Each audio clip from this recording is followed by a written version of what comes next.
Do we really decide with logic? Have you ever thought that you make all your decisions purely based on knowledge and logic?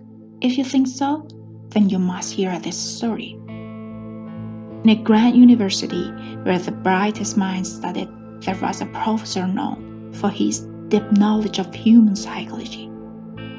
One day, he stood in front of his students and asked, "Who here believes that they always make decisions based on logic?"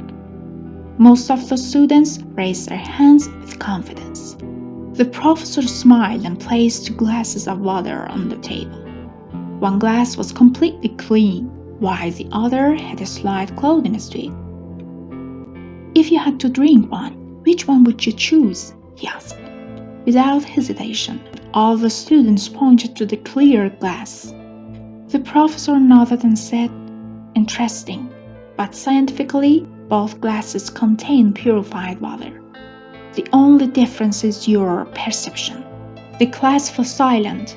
The professor continued, "We all like to believe that we decide based on logic, but the truth is, our subconscious fears and instincts guide us more than we realize."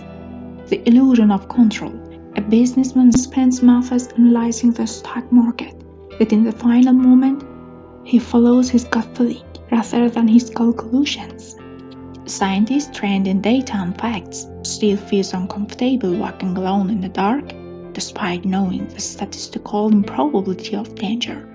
A person in a toxic relationship knows the logical reasons to leave, but stays because of emotional attachment.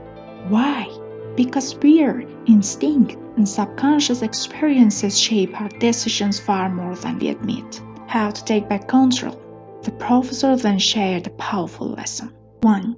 Pause before acting. When making a big decision, take a moment to ask yourself, is this my logic speaking or my fear? 2. Challenge your feelings. Your gut feeling isn't always right. It's often built on past fears, not present reality. 3. Trust evidence, not just emotions. Whenever possible, rely on data, not just how something makes you feel. At the end of the lecture, the professor asked, "Now, how many of you still believe you decide purely with logic?" This time, no one raised their hand. And you? How often do your fears influence your choices? Are you really in control of your decisions, or is your subconscious leading the way? The first step to true freedom is awareness. Think about it.